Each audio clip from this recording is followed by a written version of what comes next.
NTV নিয়মিত আয়োজন সংলাপ প্রতিদিনে আপনাদের প্রত্যেককে স্বাগত জানাচ্ছি। আমি শফিক শাহিন। আশা করছি যে যেখানে আছেন ভালো আছেন, নিরাপদে আছেন। দর্শক, রক্তাক্ত জুলাইয়ের ২০ তারিখ আজ ২ বছর আগের এই দিনে এমন সময়ে দেশ জুড়ে কারফিউ ছিল।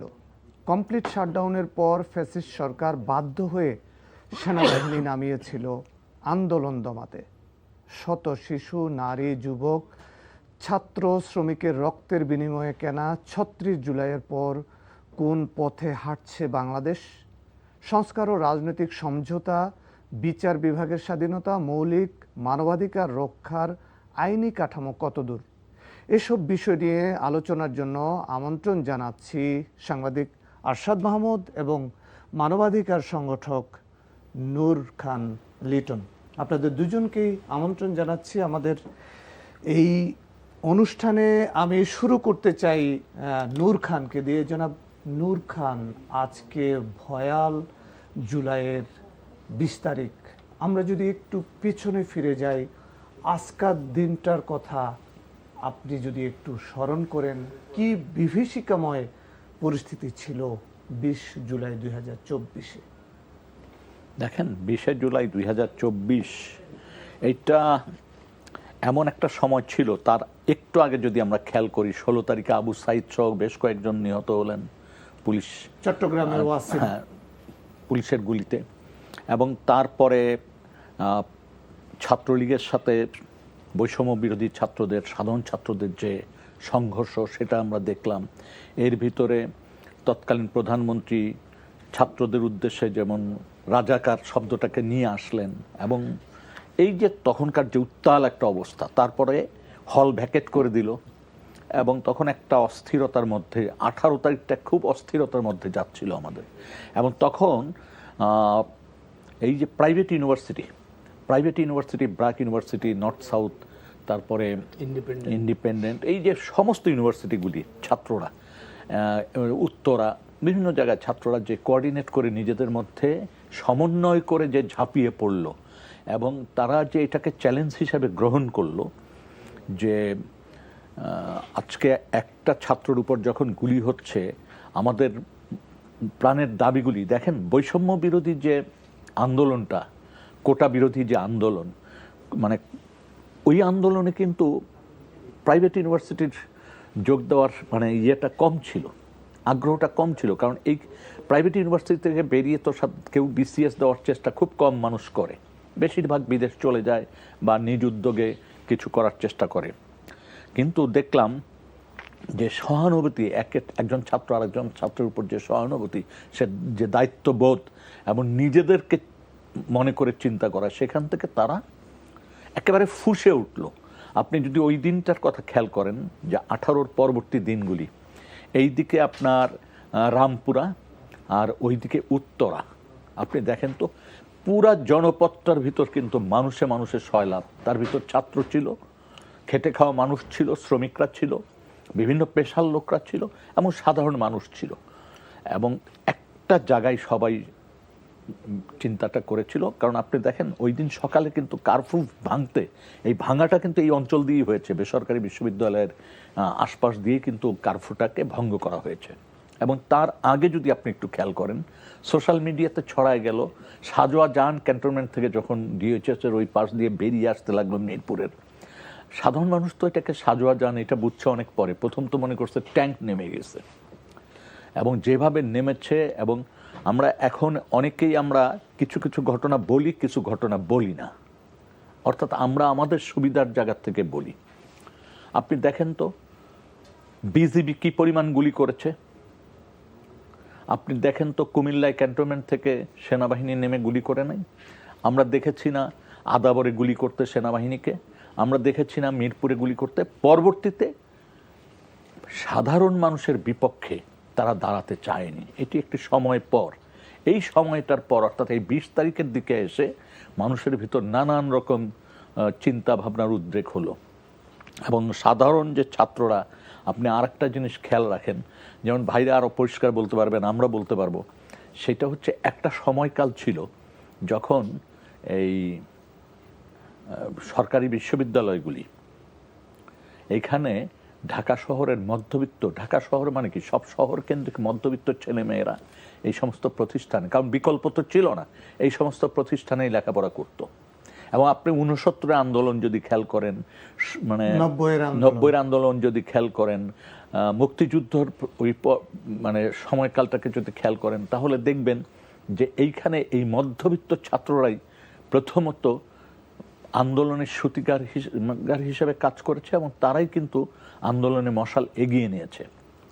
আমরা যে জিনিসটা দীর্ঘদিন পর দেখলাম যে বেসরকারি বিশ্ববিদ্যালয় এখন এই এই এই শ্রেণীর মানুষ কিন্তু অধিকাংশই বেসরকারি বিশ্ববিদ্যালয়ে পড়াশোনা করে, এটাকে কিন্তু আপনার মনে রাখতে হবে।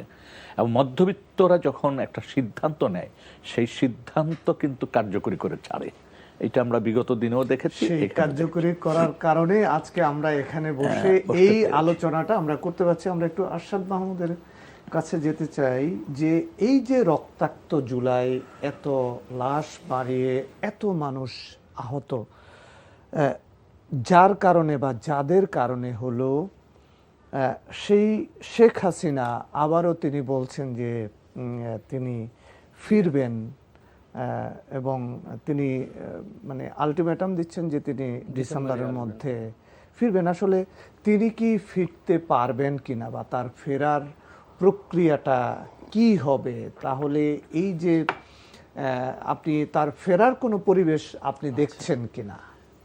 আমি কয়দিন আগে এটা নিয়ে একটা লেখাও লিখেছি আর কি, তো সেই জন্য এই জিনিসটা আমার কাছে it's a dear subject to me. তো তার আগে আমি নূর ভাইয়ের একটা কথা বলি যে ওই যে প্রাইভেট ইউনিভার্সিটির স্টুডেন্টদের তারাও সব নেমে গেল, রাস্তাঘাটের লোকজন নেমে গেল, মধ্যবিত্তরা। তো এটার মানে মেন কারণ ছিল যে কোটা তো না, মানুষ দীর্ঘদিন মানে আওয়ামী লীগের বা শেখ হাসিনার অপশাসন, কুশাসন, অত্যাচার, নির্যাতনের বিরুদ্ধে তাদের মধ্যে ক্ষোভ ছিল।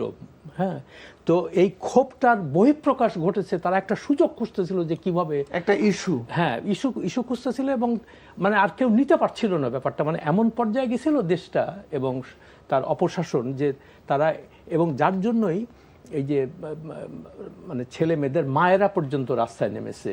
তারপরে এটা খালি প্রাইভেট ইউনিভার্সিটি বলে না, মানে সবারই মনে হচ্ছিল যে আমিও যাব, আমি এটা কিছু করব। কিন্তু মানে এটা ছিল মেন কারণ আর কি, অপশাসনের বিরুদ্ধে মানুষের জেগে ওঠা এবং ক্ষোভের বহিঃপ্রকাশ আর কি। তো আপনি যে এখন যে কথাটা বললেন, এরকম একটা পরিস্থিতির মধ্যে একটা মানে দীর্ঘদিনের স্বৈর শাসক এই দেশ থেকে চলে যেতে বাধ্য হলো। আমি পালানো বলছি না, তাকে তো হেলিকপ্টারে করে নিয়ে গেছে আজকে, যাই হোক। তো এটা কেন, এটা কি কেন হলো একটাই মাত্র কারণ, এবং সেই কারণটাই আমি কিন্তু মুক্তিযুদ্ধের পর থেকে এই দেশে একই কারণ দেখতেছি। তার কারণ প্রত্যেকবার মানুষ যে সংগ্রাম করে, গণবিক্ষোভ করে, গণ আন্দোলন করে, মুক্তিযুদ্ধ করে, এটার একমাত্র উদ্দেশ্য হলো যে আমরা বৈষম্য থেকে মুক্তি চাই, আমরা সুশাসন চাই, আমরা আইনের শাসন চাই, আমরা দুর্নীতিমুক্ত সমাজ চাই। এইটা হলো সাধারণ মানে জেনারেল পিপুলের যে আগ্রহ বা আকাঙ্ক্ষা, এটাই হলো তাই। তো স্বাধীনতার পর আমরা কি দেখলাম, আমাদের এত বড় নেতা শেখ মুজিবুর রহমান, তিনি আমাদের জাতির জনক, তিনি এসে এই প্রথম 1 বছরের মধ্যেই দেখলাম যে তিনি আবার ওই যে নিজের দল, নিজের পরিবার, নিজের আত্মীয় স্বজন এইসব করতে থাকলেন। তারপরে রক্ষী বাহিনী করো। আর একটা জিনিস খেয়াল করবেন, সরকার যে কোনো সরকারি যখন আমরা দেখেছি, যখন তাদের জনপ্রিয়তা হারাতে শুরু করে, তখন তারা এই সিকিউরিটি ফোর্সের উপর নির্ভরশীল হয়ে পড়ে। কেমন তারা একটা নতুন রক্ষী বাহিনী বানাও, র্যাব বানাও, অমুক বানাও, পুলিশ বানাও, এটা করো, খালি এরা আমাদেরকে রক্ষা। সাধারণ মানুষের প্রতি কখনো আস্থা থাকার, আর তাদের বিরুদ্ধে কিছু বললেই মনে করে যে এই আমাদেরকে ইয়ে করতেছে আর কি, এদেরকে শায়েস্তা করো। এই করতে যেয়ে এবং প্রত্যেকটা আন্দোলন, এরশাদ বিরোধী আন্দোলনেও একই দেখছি। তারপরে শেখ মুজিবের কথা তো বললামই, তারপরে খালেদা জিয়ার বিরুদ্ধেও যে আন্দোলন ছিল সেটাও দেখেছি, একই ব্যাপার। তো এখন এই যে এতদিন পরে যেহেতু ইউনূস সাহেব আসছিলেন, তিনি একটা সম্মানিত লোক, সবাই আমরা জানতাম তার সম্পর্কে, কিন্তু দেখেন এই লোকটা ক্ষমতায় আসার মানে আমরা শেখ হাসিনাকে কেন অপছন্দ করতাম, তিনি আইনের শাসনে বিশ্বাস করেন না, তিনি বিচার বিভাগের স্বাধীনতায় বিশ্বাস কেউ করে না, মানে এটা তো তখন স্বজন প্রীতি করে। ইউনূস সাহেব এসে কী করলেন, 8 তারিখে উনি ক্ষমতা নিলেন, 10 তারিখে ওনার আপন ভাইয়ের ছেলেকে উনি ডেপুটি প্রেস সেক্রেটারি বানাইলেন। তো আমরা তো দেখে অবাক যে কি। তারপরে 2 মাস পরে আমাকে একজনে খবর দিল যে সে তার বিরুদ্ধে যত মামলা ছিল সব মামলা সে এক্সিকিউটিভ অর্ডারে তুলে নিছে। তখন আমার মনে হলো যে এই লোককে তো আমরা ফেরেশতা মনে করতাম, সেই লোক এই কাজ করবে কেন? ঠিক আছে, হাসিনা যদি তার বিরুদ্ধে, যদি না, আমরা অনেকেই জানতাম যে হাসিনা তার উপরে অত্যাচার করতেছে, তাকে নানান রকমের মামলা প্রতিহিংসা, হ্যাঁ, ভালো কথা। তো আপনি যদি আইনের শাসনে বিশ্বাস করেন, আপনি যদি বিচার বিভাগের স্বাধীনতায় বিশ্বাস করেন, তাহলে ইউনূস সাহেবের যেটা উচিত ছিল যে ঠিক আছে, আমার বিরুদ্ধে যে মামলা হয়েছে এটা আমি বিচারিক প্রক্রিয়ায় এর সমাধান চাই, তাহলে কিন্তু উনি মানুষের কাছে হয়ে যেত। হ্যাঁ, তার কারণ আমরা দেখেছি যে এই শাসক গোষ্ঠী যারা আসে তারা যখনই ক্ষমতার থেকে যায় তাদের বিরুদ্ধে নানান রকমের মামলা হয়। কেমন মামলা হয়, আবার যখন ক্ষমতায় ফেরত আসে পটাপট সব মামলা চলে যায়। এই একটা অদ্ভুত ব্যাপার। তার মানে কি, আপনি বিচার বিভাগকে কখনোই আপনি স্বাধীনভাবে কাজ করতে দিচ্ছেন না। তো একটা দেশের ফান্ডামেন্টাল যে কতগুলো জিনিস, যে মানুষ যদি বিচার বিভাগের কাছে যে তার বিচার না পায়, তো মানুষ তো বিক্ষুব্ধ হবেই। মানুষ যদি দেখে যে আইনের শাসন বলতে আমরা যে জিনিসটা বুঝি সেটা শুধুমাত্র, আইনটা শুধুমাত্র ওই গরিবের বেলায় প্রযোজ্য হবে, ক্ষমতা যার নাই তার বেলায়। হ্যাঁ, তার কারণ আপনি বসুন্ধরার মালিকরা খুন করবে, ধর্ষণ করবে, জমি দখল করবে, টাকা পাচার করবে, তারা কিচ্ছু করতে পারবেন না। আপনি কেন পারবেন না?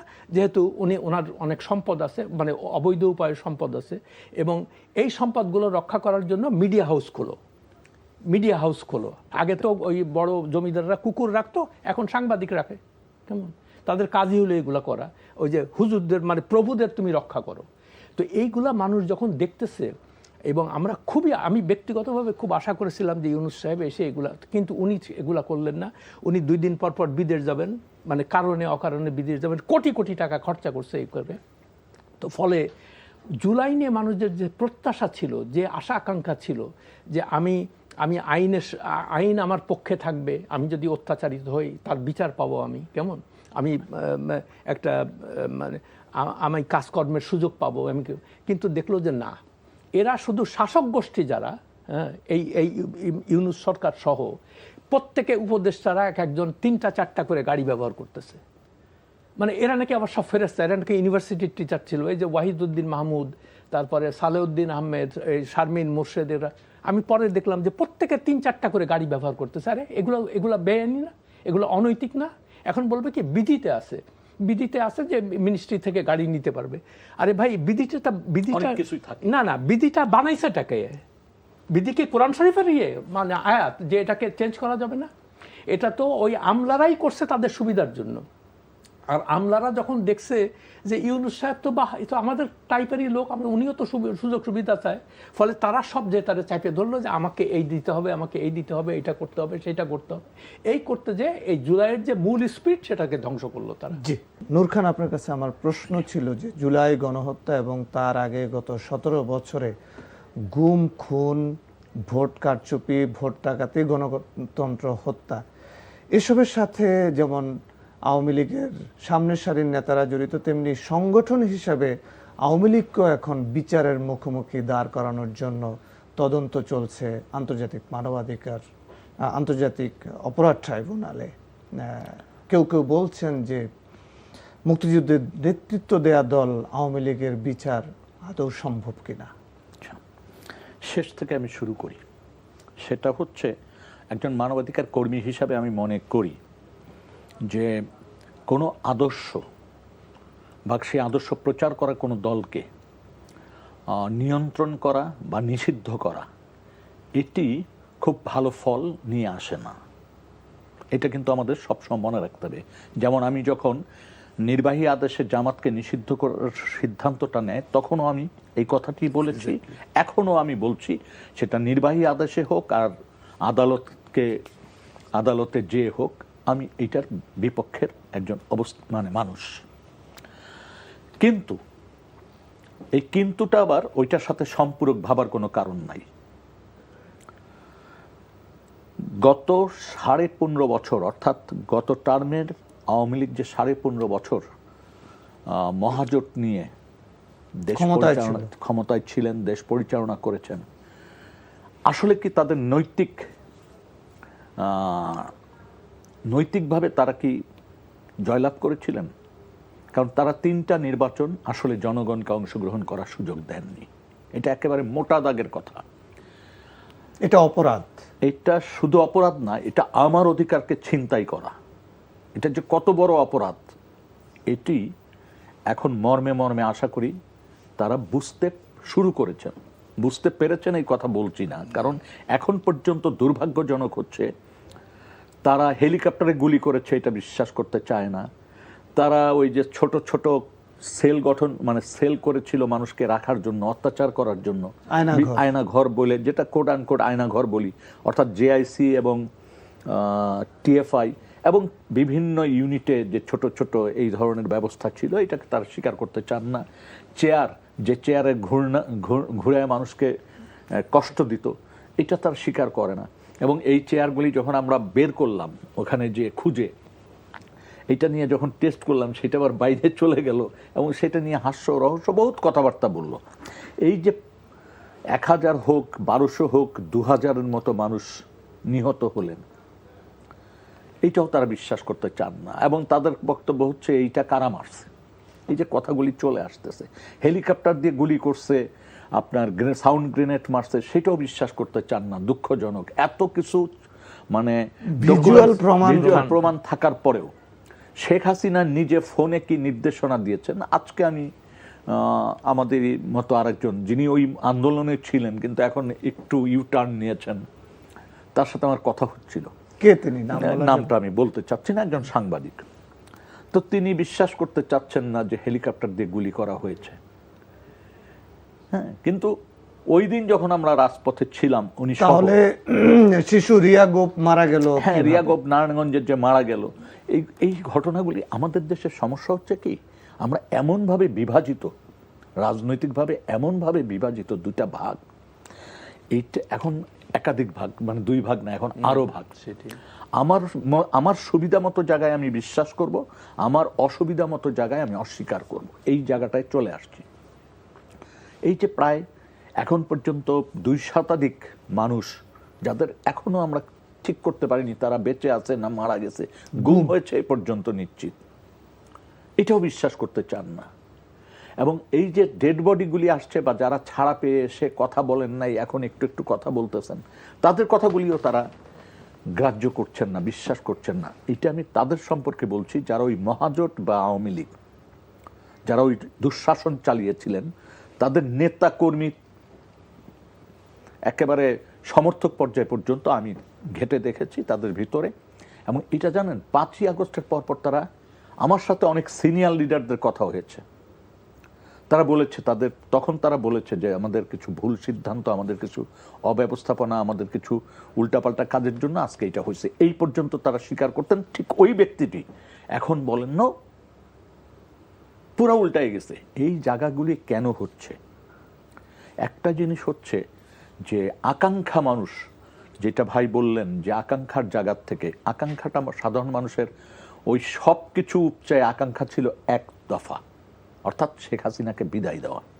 আর এইবারের আন্দোলনে আপনি খেয়াল করে দেখবেন এইটা নিয়ে আসলে আরো গবেষণা হওয়া উচিত, আরো কথাবার্তা হওয়া উচিত।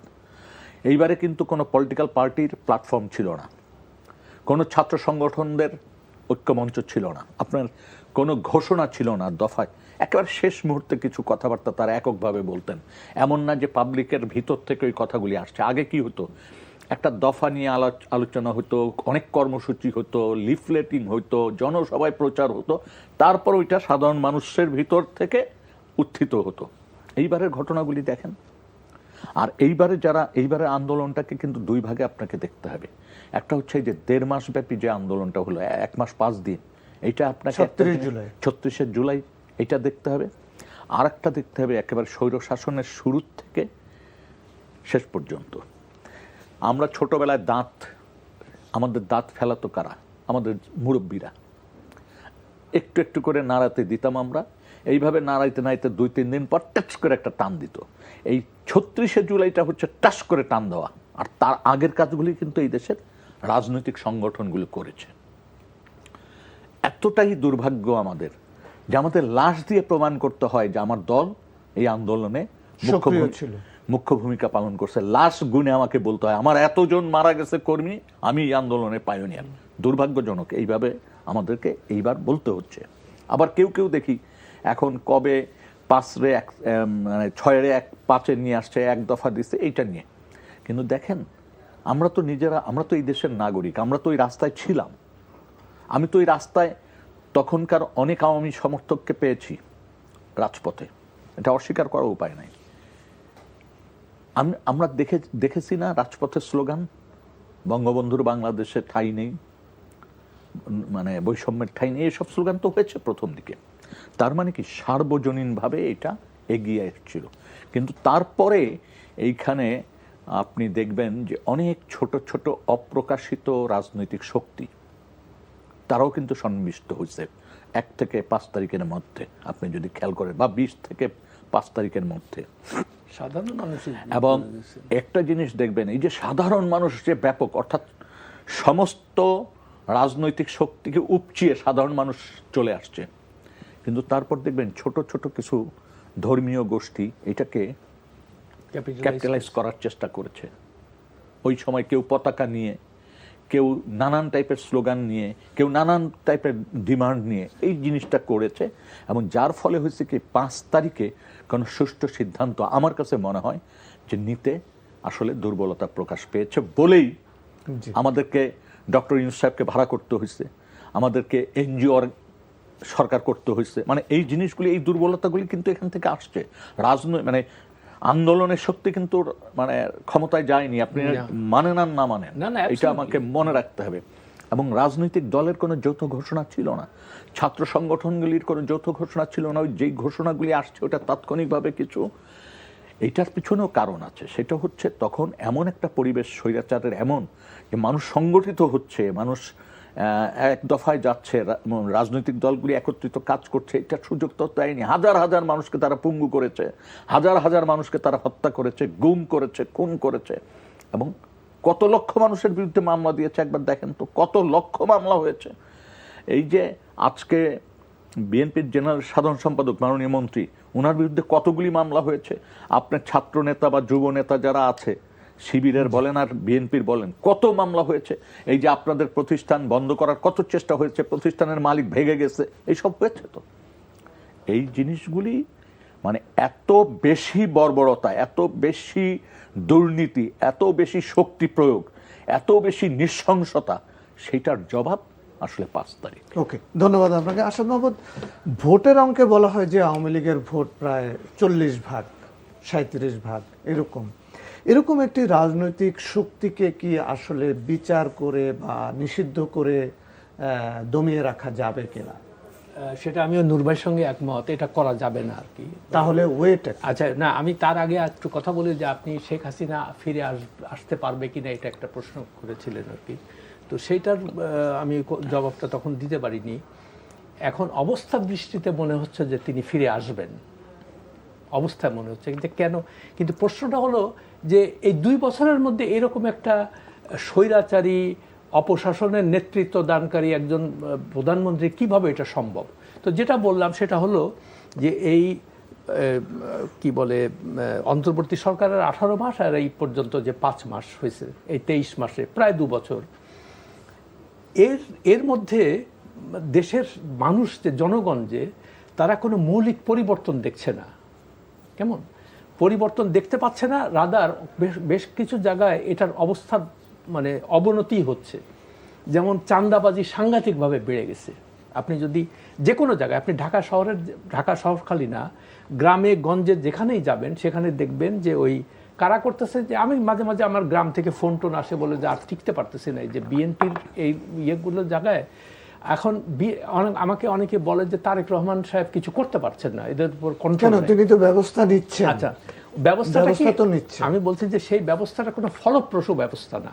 হয়তো 2জন 5জন 20 জন 30 জনকে মানে উনি দল থেকে বহিষ্কার করছে, কিন্তু এটা তো কোনো সমাধান না।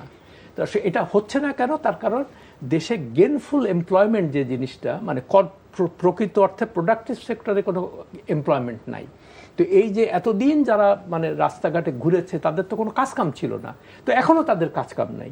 তো ফলে তারা করছে, আগে ওই আওয়ামী লীগ আলারা করতো, এখন বিএনপি সেই জায়গাগুলো দখল করেছে আর কি, এখন সেগুলোই করছে। তো যার ফলে হচ্ছে কি, এখন এইরকম একটা পরিস্থিতিতে মানুষ দেখতেছে যে কি ব্যাপার, মানে আমি যা চেয়েছিলাম বা আমরা যেটা চেয়েছিলাম তা তো কিছু পাচ্ছি না। ফলে ওই যে তখনই আপনি মনে আছে যে ইউনূস সরকারের 4 মাসের মাথায়, 4 কি 5 মাসের মাথায় আমার স্পষ্ট মনে আছে, লোকজন বলতে শুরু করছে আগেই ভালো ছিলাম। তো এটা তো অবিশ্বাস্য ব্যাপার যে এত অল্প, যেটা মানে প্রথম আওয়ামী লীগ মানে 75 সালে পতনের পরে 21 বছর তাদের অপেক্ষা করতে হয়েছে। চিন্তা করেন, 21টা বছর, মানে তারা দাঁড়াইতেই পারে নাই। আর অথচ এখন 2 বছরও যায় নাই, তারা এখন লোকজন বলতেছে যে ফিরে আসবে এবং হাসিনা ডিক্লেয়ার দিচ্ছে। এটার সঙ্গে আরও একটা বলি, এটা 2টা ক্যালকুলেশন। একটা হলো ইন্ডিয়ার নিজের একটা হিসাবপত্র আছে, তারা একটা দেখবে যে তারা কখন তাদের জন্য সুইটেবল হবে, কিংবা সেটা তাদের ব্যাপার, তারা কি করবে না করবে ওটা তো আর আমি বলতে পারবো না। তবে নিশ্চয়ই তারা হলো তাদের একদম ট্রাস্টেড অ্যালাই শেখ হাসিনা, এবং তাদের ট্রাম্প কার্ড।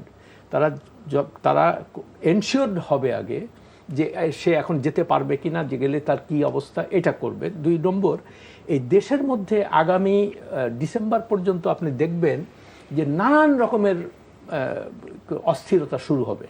ষড়যন্ত্রের কথা সেটা তো আমি জানি না, কারণ আমি বলছি অস্থিরতা হবে। অস্থিরতা কেন হবে? যেহেতু লোকজনের চাকরি বাকরি নাই, যেমন তারপরে চাঁদাবাজি, রাহাজানি, এগুলা প্রচুর পরিমাণে বাড়বে। তখন মনে করবে লোকজন, মনে করবে তো আগেই ভালো ছিলাম, তো শেখ হাসিনা আসুক, আমার কি। দার্শন মোহাম্মদ, শেখ হাসিনা যদি ফেরে তাহলে তার ফেরার প্রক্রিয়াটা কি হবে? আচ্ছা, সেটা প্রথম কথা, আওয়ামী লীগের বিচারটা কি এতই সহজ হবে কি না? সেটা তো আর এই মুহূর্তে আমার কাছে এর উত্তর নাই। এটা নির্ভর করবে পরিস্থিতি কিভাবে সামনের দিকে ডেভেলপ করবে সেটার উপরে। তবে অবস্থার দৃষ্টিতে মনে হচ্ছে যে পরিস্থিতি খারাপই হবে এবং মানুষজন আরো বিরক্ত হবে, মানে মানুষজন আরো বিক্ষুব্ধ হবে বর্তমান সরকারের প্রতি, এই যে বিএনপি সরকারের প্রতি। যদিও সরকার তো চেষ্টা করছে, হ্যাঁ চেষ্টা করছে, ওটা প্রত্যেকটা সরকারই ওরকমই বলে। আগেও শেখ হাসিনার সময় শুনতাম যে উনি তো চেষ্টা করতেছে, ওনার সাঙ্গপাঙ্গরা। আমার কথা হলো, তুমি যদি নেতা হও, তেমন নেতার দায়িত্বটা কি, নেতার কর্তব্য কি? নেতার কর্তব্য যে আমার দলের মধ্যে যদি কোনো মানে বিশৃঙ্খলা সৃষ্টিকারী কিংবা জনগণের বিরুদ্ধে যারা কাজ করে তাদের বিরুদ্ধে অ্যাকশন নেওয়া।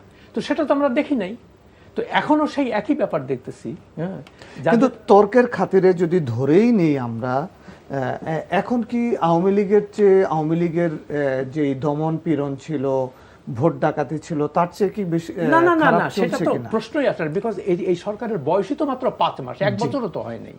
তো মানুষ যেটা দেখতে পাচ্ছে, যেমন আমি চাঁদাবাজির কথা বললাম, চাঁদাবাজিতে মানুষ অতিষ্ঠ হয়ে যাচ্ছে। তারপরে আমি যে এলাকায় থাকি ওখানে আমি মানে বাজার করতে যাই, মুদি দোকানদারদের বলি যে এখন তো তোমরা ভালো আছো, এখন তো বলে স্যার কি যে বলেন, হ্যাঁ আগে তো দিতে হতো 500 টাকা, এখন দিতে হয় 1000 টাকা।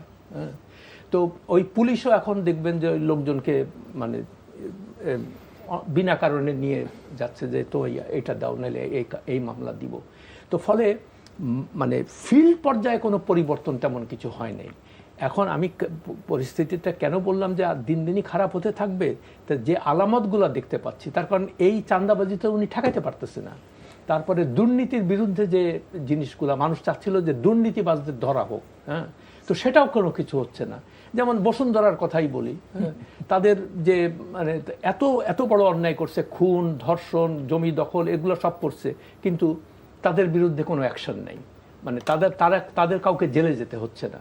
হ্যাঁ, তো আর দেখেন এই গত সরকারের বিরুদ্ধে মানে ইউনূস সরকারের বিরুদ্ধে নানান রকমের দুদকে আছে, অভিযোগ পড়েছে, সেটার বিরুদ্ধে কোনো রকম কোনো নড়াচড়া নাই আজ পর্যন্ত।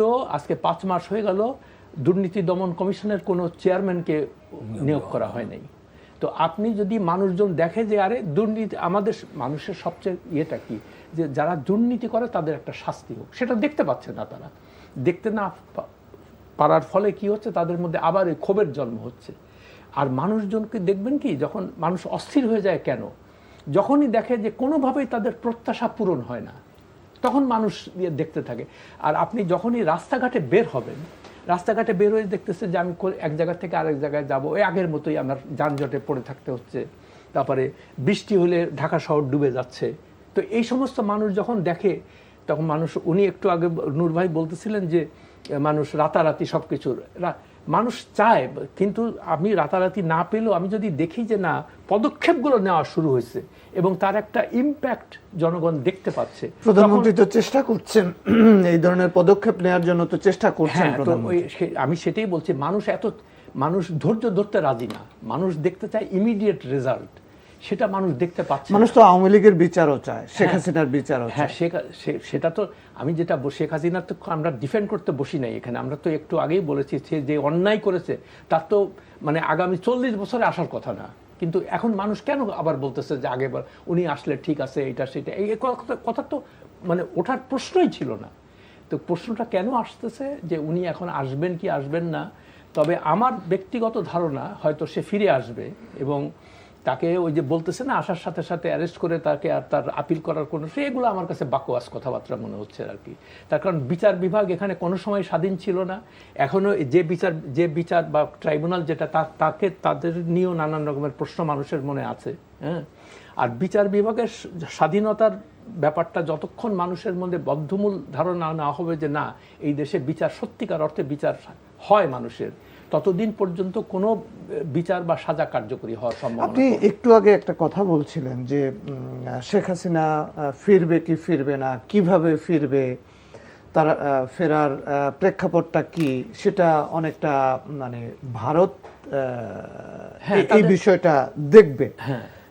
আমরা একটু যদি ভারতের রাজনীতির দিকে তাকাই, যে ভারত বাংলাদেশকে নিয়ে তাদের এত চিন্তা, এত কিছু, ভারতের অভ্যন্তরীণ রাজনীতিটা এখন কেমন দেখছেন? খুবই খারাপ। এবং আজকেও দেখবেন ওই যে দিল্লিতে যন্তর মন্তর বলে একটা খুব বিখ্যাত জায়গা আছে, সেখানে সাংঘাতিকভাবে প্রোটেস্ট হচ্ছে। কিন্তু মোদির একটা সুবিধা কি জানেন, যে সে সামহাও ওই যে হিন্দুত্ববাদ নিয়ে, হিন্দুত্ববাদ ওই ইংরেজিতে বলে হিন্দুত্ববাদ আর কি, যাই হোক, তো এটাকে নিয়ে সে এমন ধর্মটাকে এমনভাবে সে ব্যবহার করেছে যে সবাইকে সে ওই দিকে, যে না ঠিক আছে এটা একটা হিন্দু প্রধান দেশ এবং হিন্দুরাই এখানে সব কিছু করবে।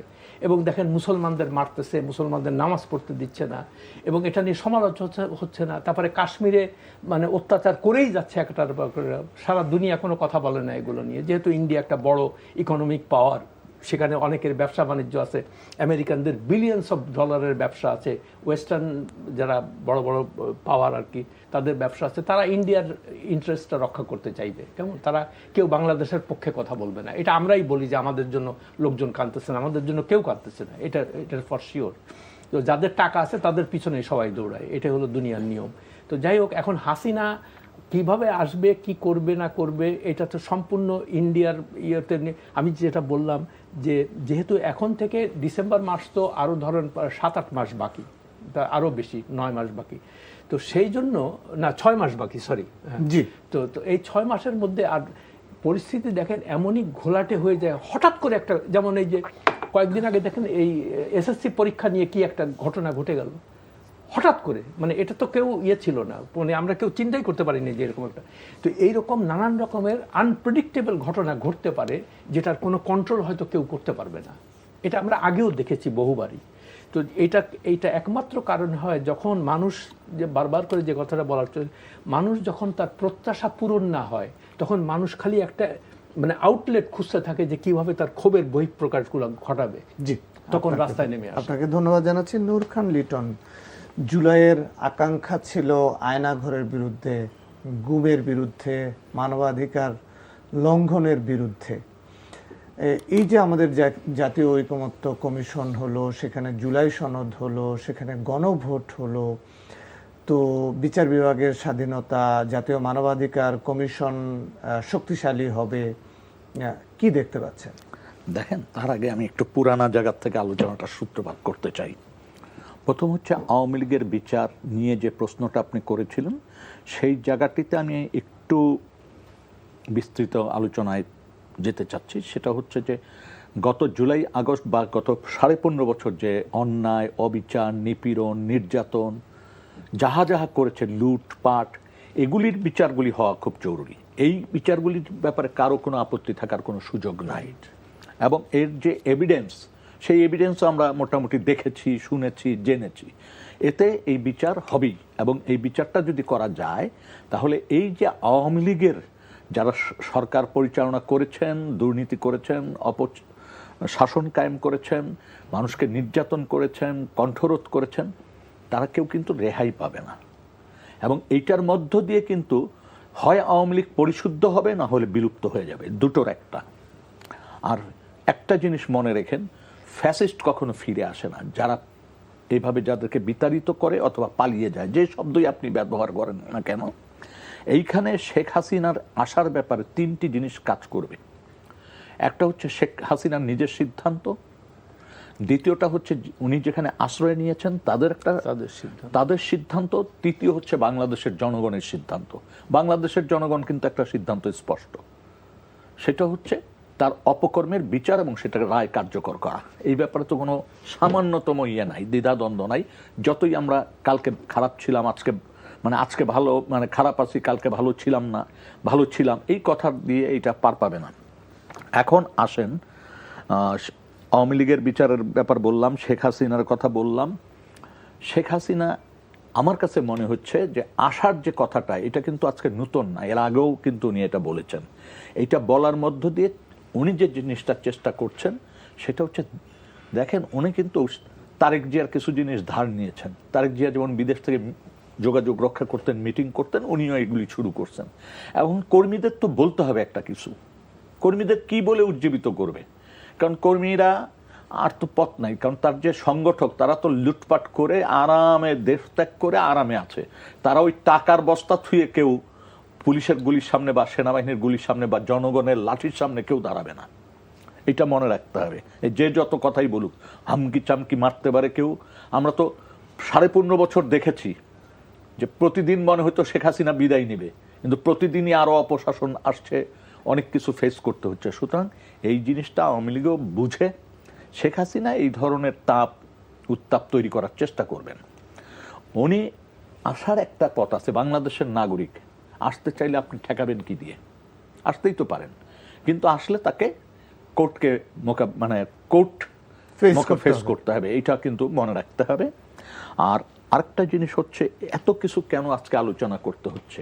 দেখেন, জুলাই আন্দোলনের মধ্য দিয়ে তো আমরা একটা জিনিস শিখতে পেরেছিলাম, বড় শিক্ষা যেটা গ্রহণ করেছিলাম, সবাই একত্রিত থাকলে জয় করা সম্ভব, ভয়কে জয় করা সম্ভব সবাই একত্রিত হলে। সেইটা কিন্তু 5 তারিখের পর থেকে বিলীন হচ্ছে। আপনি খেয়াল করে দেখবেন, বিএনপি কিন্তু লন্ডনে বসে তারেক রহমান সাহেব, বর্তমান প্রধানমন্ত্রী, মাননীয় প্রধানমন্ত্রী কিন্তু বারবার ঘোষণা করেছিলেন যে তিনি নির্বাচনের পরে দেশ পরিচালনার জন্য জাতীয় সরকার করবেন। মনে আছে আপনাদের? এটা কিন্তু একটা গুরুত্বপূর্ণ বক্তব্য ছিল। তো দুর্ভাগ্যজনক হচ্ছে, দেশে ফিরে এসে এই শব্দটা আর বলেন নাই। কিন্তু আজকে আমি বাসার থেকে আসার সময় দেখলাম, একটু হলেও আমার একটু স্বস্তি লাগছে যে উনি তার সাথে যারা আন্দোলন করেছে তাদের সবাইকে দাওয়াত দিয়েছে আলোচনা করার। আজকে একটা তার সৌজন্য সাক্ষাৎ তো আর পলিটিক্যাল পার্টিতে লোকজনের থাকে না, নিশ্চয়ই আলাপ আলোচনা হবে। আর এমন একটা প্রেক্ষাপটে আজকে তারা বসছেন, তাদের যদি রাজনীতির মাথাটা থাকে তাহলে আশা করি সেটি মাথায়, মগজের ভেতর থেকে চিন্তাটা উত্থিত হতে পারে। মিডল ইস্টের অবস্থাটা খেয়াল করেন, বিশ্বব্যাপী কিন্তু একটা যুদ্ধের দামামা বেজে উঠছে। আবার রাশিয়া ইউক্রেনের লড়াই, মধ্যপ্রাচ্যের লড়াই, এবং এইটা আরো বিস্তৃতি হওয়ার সম্ভাবনা বেশি। এরকম একটা সময়ে আমাদের জিডিপির অবস্থা কি হবে, আমাদের ব্যবসা বাণিজ্য, আমাদের সামাজিক অবস্থা, আমাদের অর্থনৈতিক অবস্থা, আমাদের ব্যাংক তো লুট হয়ে গেছে, এখনো লুট চলছে, এগুলি কি হবে, এটা আমাদের ভাবা উচিত। আমার কাছে কেন যেন মনে হচ্ছে শুধু দলীয় বৃত্তের মধ্য থেকে দেশটাকে আপনি সুষ্ঠুভাবে পরিচালনা করতে পারবেন না। কারণ আপনি তো কয়েকশো মানুষকে সাসপেন্ড করেছেন আপনার দলের, কিন্তু তাতে কি উন্নতি করতে পেরেছেন? আপনি কি আদর্শিক রাজনীতির চর্চা শুরু করতে পেরেছেন? নিজেকে নিজে প্রশ্ন করুন। আমি একজন নাগরিক হিসাবে প্রশ্ন করছি। আপনি তো বলছেন প্রধানমন্ত্রীর অনেক চেষ্টা আছে। হ্যাঁ, প্রধানমন্ত্রীর চেষ্টা আছে, এটা আমরা দেখতেছি। উনি একটা তো আমরা স্বচক্ষে দেখলাম যে আমাকে এখন রাস্তায় দাঁড়িয়ে প্রধানমন্ত্রী যাবে বলে আধা ঘন্টা বসে থাকতে, এটা হচ্ছে না। এটা তো বড় একটা ব্যাপার। কত মানুষকে পরীক্ষা দিতে পারেন এই গত আমলে। তো ওইটা তো অবশ্যই এটা ওনার উপর নির্ভর করে, কিন্তু ওনার দলের উপর যেটা নির্ভর করে সেই জায়গা কতটুকু কাজ করতে পারছে না, সেইটা হচ্ছে দেখার বিষয়। আর শুধুমাত্র মন্ত্রী পরিষদ, উপদেষ্টা, রাজনৈতিক উপদেষ্টা, এই সংখ্যা বাড়িয়ে লাভ নেই। রাইট পার্সনকে চয়েস করেন, কম লোক দিয়ে দেশ চালান, ওইটাই হলো প্রেসাইজলি, ওইগুলাই হলো সেটা আসল কিন্তু কথা। সবচেয়ে জরুরি দরকার। আরেকটা আলোচনায় আসি। আপনি জুলাইয়ের কথা বলেছেন, তো জুলাইয়ের আকাঙ্ক্ষা নিয়ে আমরা দেখেছি যে আলোচনাগুলিতে দ্বিমত হচ্ছিল। কেউ নোট অফ ডিসেন্ট দিয়েছেন কোনো কোনো বিষয়ে, কেউ দেন নাই, কেউ গণভোটে হাঁ ভোট দিয়েছেন, কেউ হাঁ ভোট দিতে পারেন নাই। আমি গণভোট বা ওই জুলাইয়ের যে ঘোষণা সেইটার একেবারে ওই ঘোষণাপত্র নিয়ে আমি আলোচনা করছি না। আমার ভিতরে যে আকাঙ্ক্ষাটা জন্মাইছিল জুলাইয়ের আন্দোলনে, সেইটা নিয়ে আমি বলতে চাই। আমি তো চেয়েছিলাম একটা দুর্নীতিমুক্ত দেশ, আমি তো চেয়েছিলাম একটা আইন শৃঙ্খলা পরিস্থিতির উন্নতি, আইনের শাসন আমি তো প্রতিষ্ঠিত হবে। চেয়েছিলাম আইনের শাসন, আমি তো চাচ্ছিলাম বিচার বিভাগের স্বাধীনতা। এগুলি তো আমার মোটা দাগে, আমি একজন সাধারণ নাগরিক, শহরের নাগরিক, আমি এই জিনিসগুলি বুঝি, পত্রপত্রিকা পড়ি, আমার এই জায়গাগুলি মনে হয়েছিল। আমার একটা বিশ্বাস ছিল, কিন্তু সেই বিশ্বাসের জায়গায় প্রথম চিটটা ধরলো প্রথম অধিবেশন জাতীয় সংসদের। প্রথম অধিবেশনের যে কয়টি আপনারা আইন বিবেচনায় নিতে পারেননি, বিলুপ্ত করেছেন, অবসায়ন করেছেন, আইনগুলি একটু খেয়াল করে দেখেন তো। আপনি মানবাধিকার কমিশনকে জীবিত রেখে সংশোধন করা যেত না? আপনি এখন মানবাধিকার কমিশনের কাছে গুম কমিশনের সমস্ত কাগজপত্র রয়ে গেছে, সেটার কোনো কার্যকরী পদক্ষেপ নিতে পারছেন না, কমিশনই তো নাই। আসেন, আপনি গুম সংক্রান্ত বিষয়ে দুটো ভাগ করে ফেললেন, ভালো কথা। একটা ভাগ যাবে আইসিটিতে, এটাই স্বাভাবিক, মানবতা বিরোধী অপরাধ হিসেবে যেগুলি কন্টিনিউয়াস ঘটনা ঘটবে সেটা ওখানে যাবে।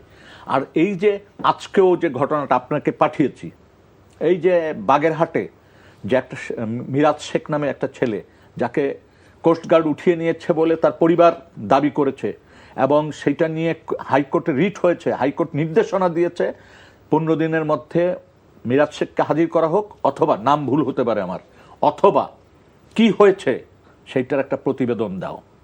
এটা কিন্তু খুব স্ট্রং একটা জাজমেন্ট। এটা আওয়ামী লীগ আমলে আমরা পাইনি, কিন্তু এই আমলে পেয়েছি, এই জন্য ধন্যবাদ। স্ট্রং একটা ডিরেকশন।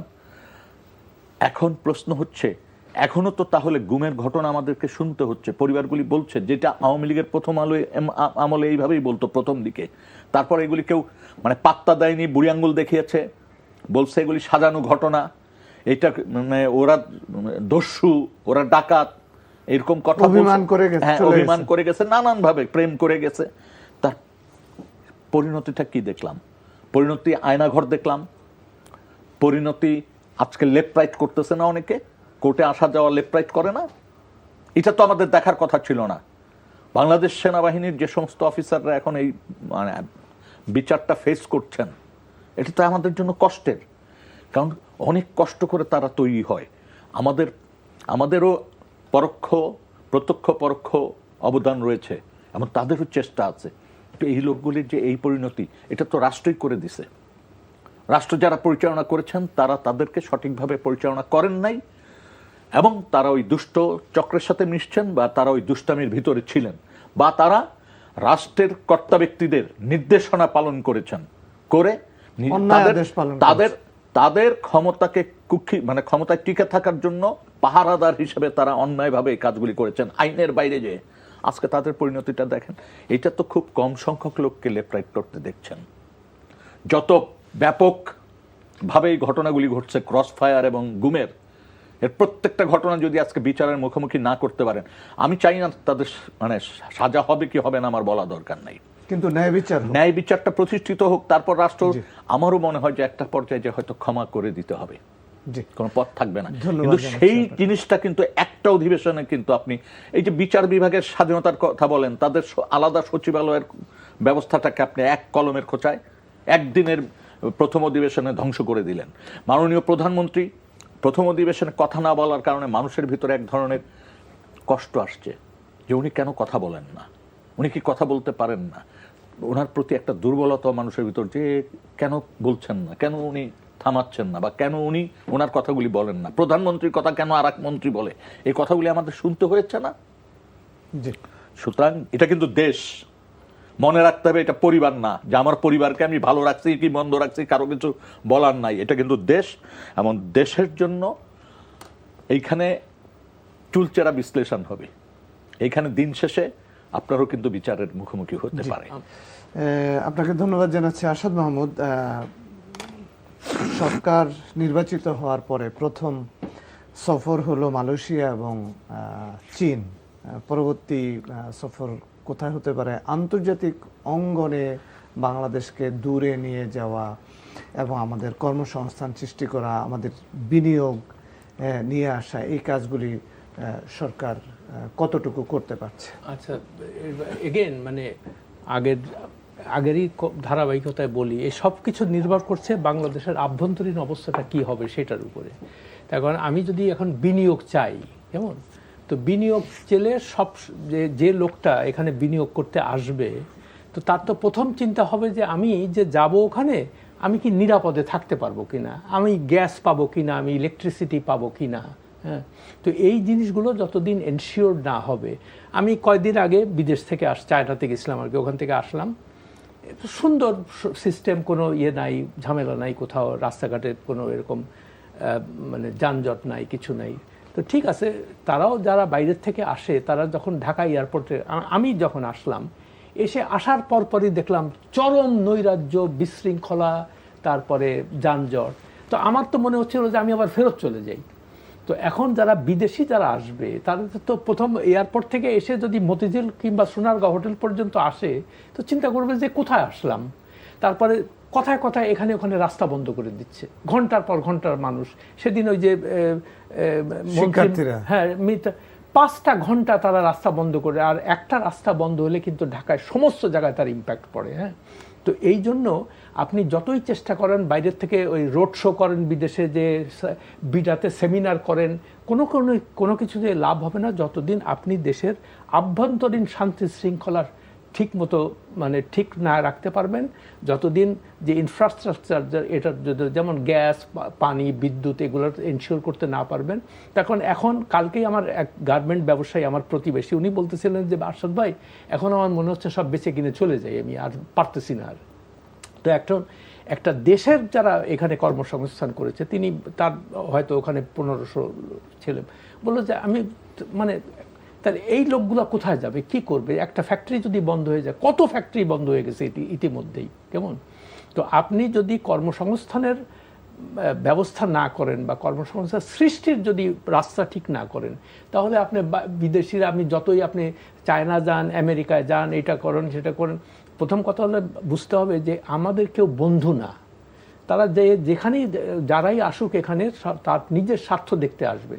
যেমন চায়নাতে যে উনি গেলেন, যে এখানে আর একটা জিনিস লক্ষ্য করেছেন, গত 30-40 বছর ধরে একটাই কথা শুনতেছি, যে কোনো ভিজিট হইলেই সাংঘাতিক সাকসেসফুল হয়েছে। কি সাকসেসফুল হয়েছে আমাদের কেউ ডিটেল বলে না এটা, কেমন, যে এইবার প্রচুর টাকা পয়সা বিলিয়ন বিলিয়ন ডলার নিয়ে চলে আসতেছে এখানে, এসে এটা করবে ওইটা করবে, এগুলো সব কথা, কিন্তু আজ পর্যন্ত এটার কোনো বাস্তবায়ন দেখতে পাচ্ছি না। কেন দেখতে পাচ্ছি না? অথচ ভিয়েতনামের মতো একটা দেশে দেখেন কি পরিমাণ ফরেন ইনভেস্টমেন্ট আসছে। আমরা চাই যে আমাদেরও এরকম বিনিয়োগ আসুক এবং বিদেশি যারা আছে তারা আমাদের এখানে আসবেন এবং আমাদের দেশের অভ্যন্তরীণ শৃঙ্খলা এই সরকার প্রতিষ্ঠিত করবে, এটা আমাদের প্রত্যাশা। আপনাদের দুইজনকে ধন্যবাদ জানাচ্ছি। আজকে আমরা এখানে শেষ করছি। দর্শক, আপনারা দেখছিলেন সংলাপ প্রতিদিন অনুষ্ঠান। আমরা একেবারে শেষ পর্যায়ে শেষ করছি এখানে। আপনারা ভালো থাকুন, নিরাপদে থাকুন।